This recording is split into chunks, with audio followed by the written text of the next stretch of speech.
I feel like everyone in the world should find something that they feel passionate about. And I've found that whatever that passion is usually leads you as a person to make the world a better place.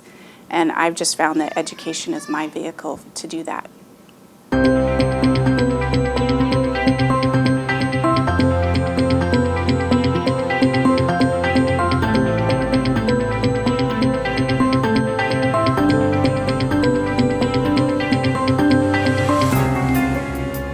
I grew up with a mom who was a credentialed teacher in another state. I would always be hanging out around teachers. That sort of, I guess, gave me an inkling of maybe perhaps what I could do when I got older.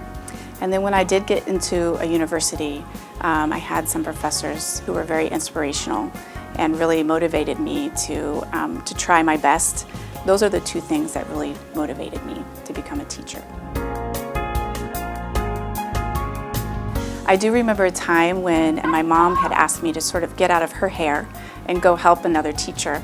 And so I went into her classroom and she actually had a stack of papers to grade. And so she's like, oh, can you go over and, and sit down and grade these papers? I started doing that every day for her. What I noticed was that like these one or two that always ended up not doing so well. And I talked to the teacher about it one day, and she explained to me how she actually went through and was trying to support them. And I remember at that point, I started to realize the power of a teacher in a classroom.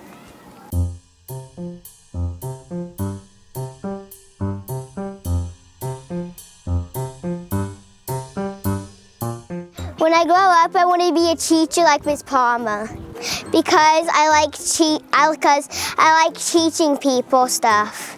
And actually, I get a lot of requests from students who want to stay in at their recess or their break time, or even after school, a few, and they want to come in and help out. And I notice that they like to mimic the way that I act in the classroom. I do encourage them, and I talk to them about, the idea of wanting to be a teacher. And I always try to encourage that, with any students who show those tendencies. When she lets me be a teacher, it feels so good. One thing that I usually reflect on a lot is that I think that if students feel that they're valued for at least one thing, if not more, then their confidence will build. What I've seen is that once their confidence starts to build in one area, it starts to seep into other areas of their life too. To me, that's very motivational. Watching their confidence grow is just so rewarding.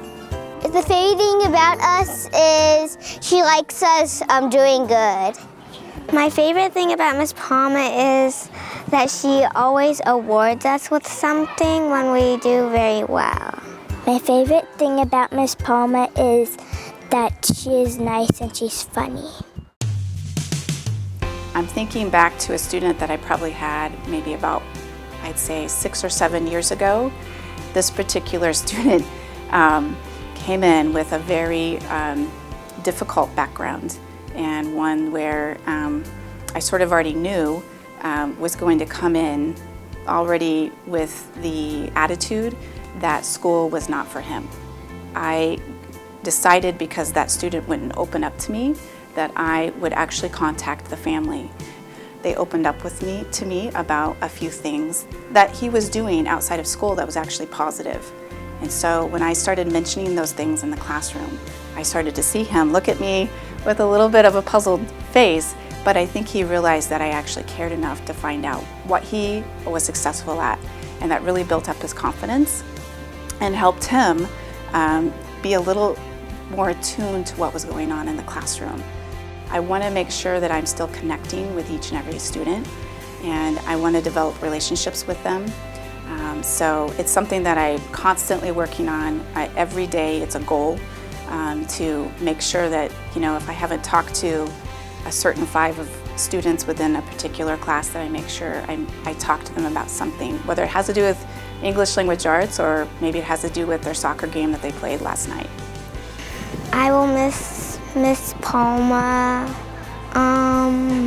voice. When I'm in 3rd grade, I'm gonna miss her, and I'm gonna miss her classroom.